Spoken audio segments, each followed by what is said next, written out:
আমরা আল্লাহর প্রতি যেভাবে ধারণা করি আল্লাহ আমাদের সাথে তেমন ব্যবহার করেন। আমাদের অন্তর শয়তান দ্বারা আক্রান্ত, তাহলে কিভাবে উত্তম ধারণা করব?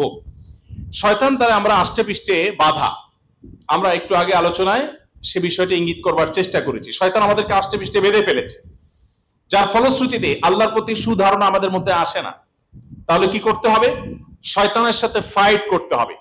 আল্লাহ তাআলা কোরআনে কারিমে স্পষ্টভাবে আমাদেরকে শয়তান চিহ্নিত করে দিয়েছেন এবং শত্রু চিহ্নিত করে দিয়েছেন। আল্লাহ বলেছেন যে শয়তান তোমাদের জন্য শত্রু, ফাত্তাখিযুহু আদুওয়া, শয়তানকে শত্রু রূপে ট্রিট করো, শত্রু হিসাবে চিহ্নিত করো এবং গ্রহণ করো। শত্রু জেনে তাকে তার বিরুদ্ধে তোমরা ফাইট করো, এই নির্দেশনা কোরআন আমাদেরকে দিয়েছে। কিন্তু আমরা শয়তানের বিরুদ্ধে লড়াই করি না।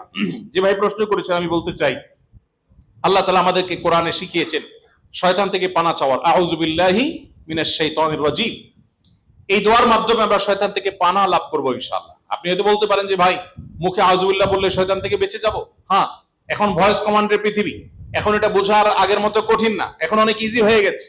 এখন আমি মোবাইলকে হাই শ্রী কলমক বললে সে সাথে সাথে কল দিচ্ছি। এখন আমি এসি কে কমান্ড করলে এসি চলছে, আবার কমান্ড করলে বন্ধ হয়ে যাচ্ছে। আমি কমান্ড করলে গাড়ির দরজা খুলছে, আবার দরজা লক হচ্ছে। আমি কমান্ড করলে অনেক কিছু হচ্ছে। মানুষের ভয়েস কমান্ড দিয়ে পৃথিবীর অনেক কিছু এখন হয়। তাহলে কোরআনের আয়াত পড়ে, আল্লাহ তাআলার শেখানো দোয়া পড়ে আমার অনেক কিছু হওয়ার বিষয়টি এখন বোঝা অনেক ইজি। এক সময় সাহাবীদের জন্য বোঝা কঠিন ছিল, এখন বোঝা অনেক ইজি হয়ে গেছে। সো শয়তানের সাথে ফাইট যদি করি, আল্লাহর কাছে পানা চাই। আর শয়তানের যে পদাঙ্ক আছে, আল্লাহ কোরআনে বারবার করে বলেছেন শয়তানের পদাঙ্ক অনুসরণ করো না। শয়তান আমরা দেখি না, শয়তানকে আমরা শুনি না, অথচ কোরআনে আল্লাহ বলেছেন আদু ও মুবিন। শয়তানের ব্যাপারে আল্লাহ বলেছেন শয়তান হলো স্পষ্ট এবং প্রকাশ্য শত্রু। ইন্টারেস্টিং বিষয়, বহু শত্রু আমাদের আছে দুনিয়াতে। মানুষ হিসাবে অনেকে শত্রুর ভূমিকা অবতীর্ণ হয়, বাট যেই শত্রুর জীবনে চেহারাই দেখিনি, যেই শত্রুর সাথে কোনোদিন সরাসরি সাক্ষাৎই হয়নি, আল্লাহ বলছেন সে হলো প্রকাশ্য শত্রু। শয়তান কি গোপনে আছে না প্রকাশ্যে আছে? গুপ্ত। শয়তান কি গুপ্ত না সুপ্ত নাকি প্রকাশ্য? সে গুপ্ত, অস্পষ্ট, অপ্রকাশ্য। কিন্তু এই লুকায়িত থাকা, অদৃশ্য থাকা শয়তানকে আল্লাহ বলছে স্পষ্ট শত্রু।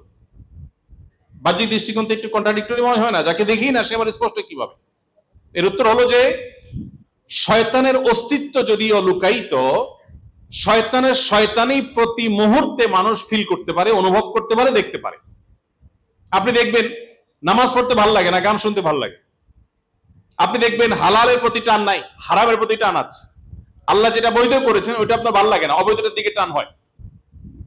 এখানে শয়তানের উপস্থিতি আপনি অনুভব করতে পারবেন প্রতি মুহূর্তে।